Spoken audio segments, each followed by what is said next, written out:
നമുക്ക് ലഭിച്ചിരിക്കുന്ന ധാരാളം അനുഗ്രഹങ്ങളുണ്ട്, ബ്ലെസ്സിങ്സ് ധാരാളമുണ്ട്.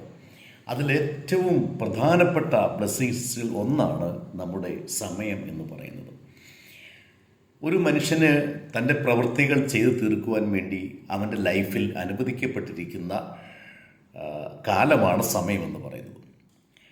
അതുകൊണ്ട് സമയം തക്കത്തിൽ വിനിയോഗിക്കുക എന്നുള്ളത് ബൈബിളിലെ പ്രധാനപ്പെട്ട ടീച്ചിങ് ആണ്. പൗലോസ് പറയുന്നുണ്ട്, ഇത് ദുഷ്കാലമാകയാൽ സമയം തക്കത്തിൽ വിനിയോഗിക്കണം. എന്തുകൊണ്ടാണ് പലർക്കും ഉയർച്ച ഉണ്ടാകാത്തത്? പ്രധാനപ്പെട്ട കാരണം സമയം തക്കത്തിൽ ഉപയോഗിക്കുന്നില്ല എന്നുള്ളതാണ്. ചുരുക്കി പറഞ്ഞു കഴിഞ്ഞാൽ, ഒരു മിനിറ്റ് പോലും വെറുതെ നാം കളയരുത്. നാം പ്രവർത്തിച്ചുകൊണ്ടേയിരിക്കണം. സമയം എന്ന് പറയുന്നത്, ജീവിതത്തിന് വില കൊടുക്കുന്ന വ്യക്തി സമയത്തിന് വില കൊടുക്കും. എന്തെങ്കിലും നേടുവാൻ വേണ്ടി ജീവിതത്തിൽ ആഗ്രഹമുള്ളവർ അവർ സമയം വേസ്റ്റ് ആക്കത്തില്ല.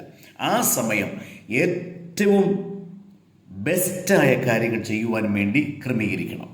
അതിന് ഷെഡ്യൂൾ ചെയ്യണം, പ്ലാൻ ചെയ്യണം, അതിന് എഴുതി വെക്കണം. ആ എഴുതി വെക്കുന്ന സമയത്ത് നാം പ്ലാൻ ചെയ്ത ഓരോ കാര്യങ്ങളും നാം പൂർത്തീകരിക്കണം. അവിടെയാണ് ശരിക്കും നമുക്ക് വിജയിക്കാൻ പറ്റുകയുള്ളൂ. അങ്ങനെ നമ്മുടെ 24 മണിക്കൂർ എന്നുള്ളത് കോടീശ്വരനും 24 മണിക്കൂറാണ് കിട്ടുന്നത്, ദരിദ്രനും 24 മണിക്കൂറാണ് കിട്ടുന്നത്. ഒരു ശാസ്ത്രജ്ഞനും 24 മണിക്കൂറാണ് കിട്ടുന്നത്, ഒരു ബിസിനസ്സുകാരനും 24 മണിക്കൂറാണ് കിട്ടുന്നത്, ഒരു കൂലിപ്പണിക്കാരനും 24 മണിക്കൂറാണ്. അതുപോലെ തന്നെ ഒരു ഫ്ലൈറ്റിലെ പൈലറ്റിനും 24 മണിക്കൂറാണ്. അതുകൊണ്ട് ഈ 24 മണിക്കൂർ എല്ലാവർക്കും ദൈവം കൊടുക്കുകയാണ്. ഏറ്റവും നന്നായിട്ട് ജോലി ചെയ്യുക, ഉയരുക, ദൈവത്തിൽ ആശ്രയിക്കുക, ഉയരുക, പ്രവർത്തിക്കുക. ഒരിക്കലും മടി പിടിച്ചിരിക്കരുത്.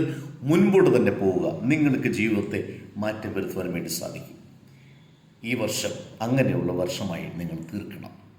അതിനായിട്ട് നിങ്ങളുടെ ദൈവം നിശ്ചയമായും സഹായിക്കും.